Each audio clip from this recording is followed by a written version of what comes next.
Bueno, pues muy buenas tardes, arqueóloga Leticia González Arreate. Primeramente agradecerle por su tiempo para realizarle una serie de preguntas. Primeramente, pues entrar una parte introductoria de su currículum. La Leticia González Arreata es arqueóloga e investigadora del INAH, acreedora de diversos premios académicos nacionales e internacionales, y esta tarde nos acompaña en este Congreso Internacional Carl Lundholtz. Así que iniciaremos con una serie de preguntas para la entrevista. Bueno, buenas tardes, arqueóloga. Buenas tardes. Pues debido al tema del Congreso, ¿qué nos podría decir sobre la importancia de la relación cultura, sociedad y medio ambiente para las ciencias antropológicas y en especial para la arqueología? Pues en arqueología particularmente ves que se ha desarrollado desde los años 60, ¿verdad? Incluso toda una teoría de ecología cultural y se tiende a depender hasta cierto punto, ¿verdad? De la situación ambiental como un elemento importante, muy importante para la interpretación arqueológica, ¿no?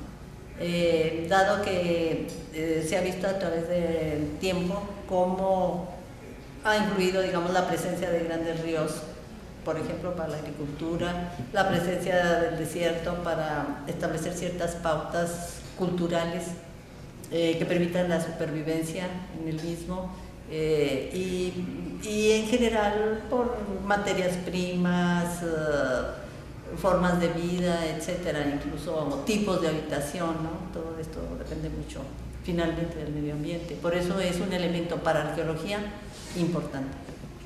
Muchas gracias. Y bueno, desde su experiencia, ¿usted cuáles considera que son las principales aportaciones en la actualidad de la arqueología aquí en México y en América Latina? Pues la verdad no estoy muy al tanto de lo que sucede con la arqueología de América Latina, entre otras cosas porque es difícil estar en contacto bibliográfico, por ejemplo, sobre todo cuando no sé si a ustedes les pasa estando en Chihuahua, pero a mí me sucede mucho estando en Torreón, de estar muy aisladas desde el punto de vista bibliográfico y otros, ¿verdad?, para estar como al día.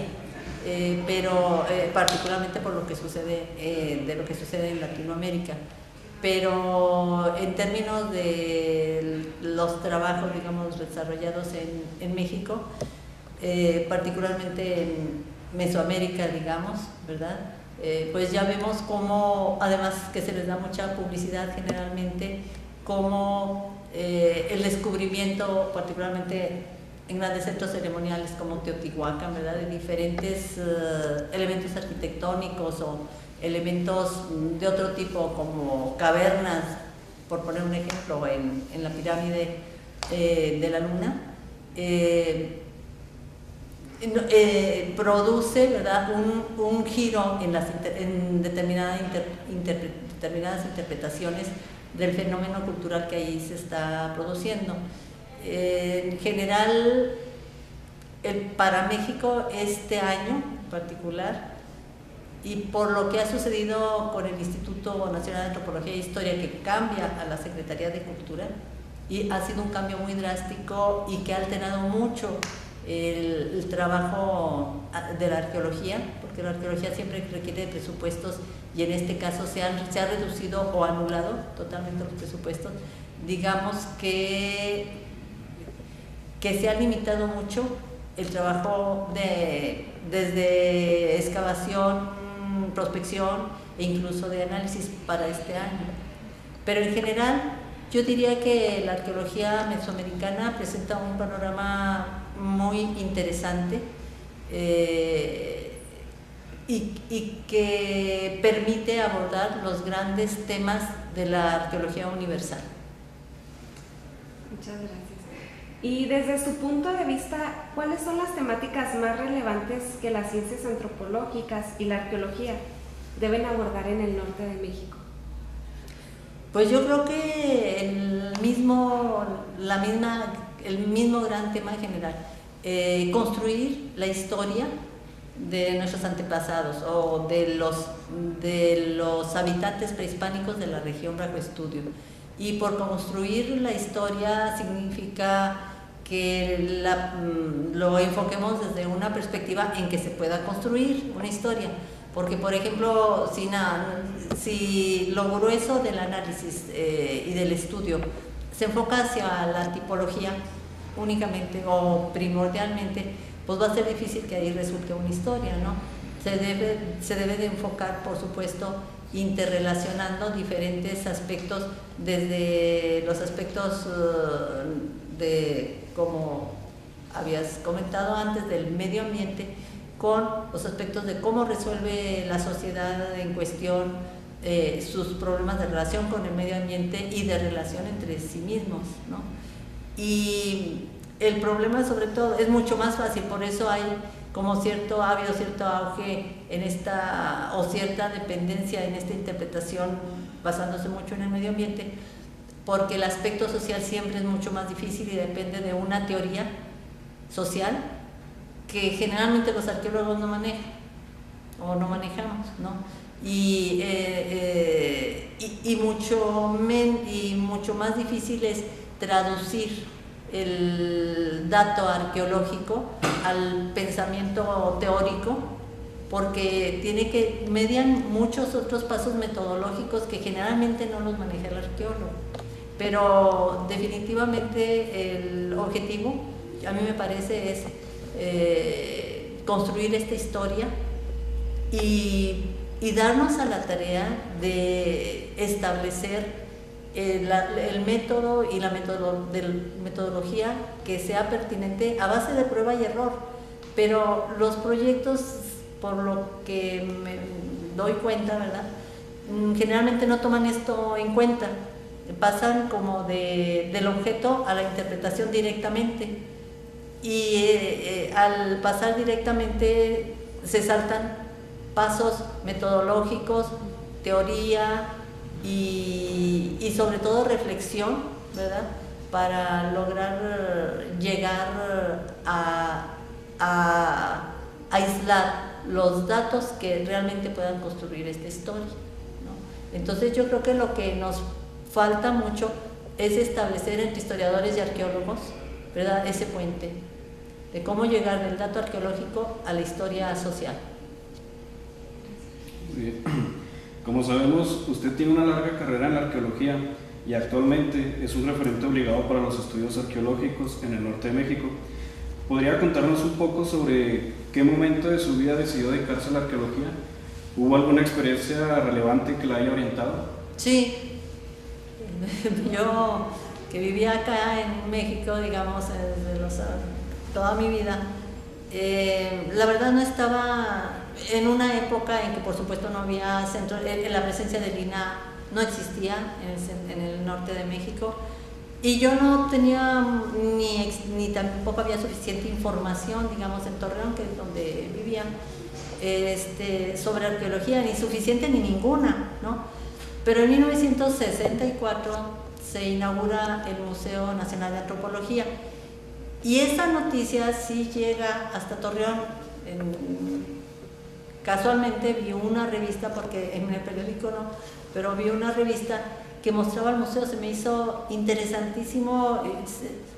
Yo creo que todo el mundo que llega a ese museo se siente impactado, impresionado, así sea arqueólogo, pero por primera vez se siente, y más en esa época, ¿no?, que recién estaba inaugurado y que sí constituye un punto de referencia mundial para la arquitectura, que debería de utilizarse para mostrar la arqueología. Entonces yo me hago, junto con una amiga, la intención de ir a México exprofeso, porque realmente no había ido nunca a México. Pues nos fuimos a México nada más para conocer el museo. Al llegar al museo, al entrar al museo, me encantó, ¿no?, me enamoré. Y dije, yo quiero estar aquí, quiero hacer algo que me obligue a estar en este sitio, ¿verdad?, así como que permanentemente toda mi vida o algo así. Y le pregunté a la guía, que no era arqueóloga, qué se estudiaba, pues, para poder estar ahí. Me dijo, pues, arqueología. ¿Y en dónde? Pues en la escuela. Y la escuela estaba arriba, ¿no?, del museo en esa época, la Escuela Nacional de Antropología e Historia. Entonces Nos regresamos a Torreón y empecé a hacer todos los trámites que necesitaba primero para salirme de Torreón, ¿no? Era una época en que casi nadie se salía a estudiar afuera, y mucho menos una carrera desconocida, pues, ¿qué es eso, no? La arqueología. Y bueno, pero no tuve demasiados problemas, y así es como voy a dar por un enamoramiento súbito, ¿verdad? Y un encuentro inesperado con la arqueología, o bueno, con los objetos arqueológicos mostrados en el museo. También mostrados de una manera extraordinaria para mí, ¿no? Que iba de provincia y con muchas limitantes, aunque ya había estado un año estudiando en Estados Unidos, pues de inglés, y en Estados Unidos, pero sin embargo ya jamás había visto un museo de este tipo. Los museos a los que había visitado eran de Bellas Artes, pues de las artes. Entonces ese motivo, ese momento, ¿verdad?, fue fundamental para decidirme a irme a estudiar arqueología a México. Muy bien. Bueno, ya por último, ¿qué consejo le daría a aquellos estudiantes que se han decidido por las ciencias antropológicas? En especial, ¿qué le dirían los futuros arqueólogos? A los arqueólogos en particular, pues que la arqueología me parece que es una experiencia muy completa. La arqueología y la antropología, pero la arqueología en particular es además de los conocimientos que uno obtiene de tipo científico o al menos metodológico, también le permite a uno como individuo reflexionar sobre a diferentes niveles, reflexionar sobre la vida, la historia, que tal vez otras carreras no lo permiten así, ¿no? Entonces esa reflexión es muy rica y nutre, al menos a mí me ha nutrido mucho mi vida personal, y sobre todo si es una vocación, un gusto. Entonces sabemos también que, porque me imagino que ustedes también lo viven o lo están viviendo o lo van a vivir, el hecho de que siempre está el problema económico cuando se escoge una carrera, y en muchas ocasiones se escoge en función de lo que le va a redituar a uno económicamente. Con la arqueología definitivamente eso ni se toma en cuenta, porque pues sabemos que si estamos esperando hacernos ricos con esta carrera va a ser muy difícil. Entonces es por un gusto y un gusto que nos va a alimentar, que es más rico finalmente, porque yo creo que nos alimenta hasta la muerte, ¿no? Cotidianamente, ese gusto y esa necesidad de estar pensando no solo en nosotros, sino en el pasado, y en la reconstrucción, y cómo el análisis de ese pasado incluso nos ayuda a entender mucho el presente y nuestra propia vida personal. Muchas gracias. ¿Le gustaría agregar algo más, arqueóloga? Pues en general, yo me doy cuenta que si algo se tiene que estudiar es el área del norte de México. Y hay realmente hay pocos arqueólogos que se dediquen al norte de México. Y el norte de México nos ayuda también a comprender que la monumentalidad no necesariamente es la fuente del conocimiento, ¿no?, arqueológico, que lo modesto que puede ser la arqueología en el norte de México no implica que no tenga profundidad de todos tipos, nuevamente, profundidad histórica, profundidad simbólica, que no aporte también un conocimiento que puede llegar hasta el presente para entender también el presente, particularmente para los que vivimos en el desierto. El análisis, yo pienso que la práctica de la arqueología del desierto nos enriquece también mucho por ese hecho mismo, esa especie de humildad, ¿verdad?, implícita, al mismo tiempo contiene una riqueza si se le sabe explorar y hacer las preguntas adecuadas. Muchas gracias, arqueóloga. Le agradecemos nuevamente por su tiempo, por brindarnos este espacio. Le invitamos a nuestra escuela, que es la NEAM, y pues le agradecemos. Al contrario, a ustedes que se interesan por el tema. Gracias. Gracias.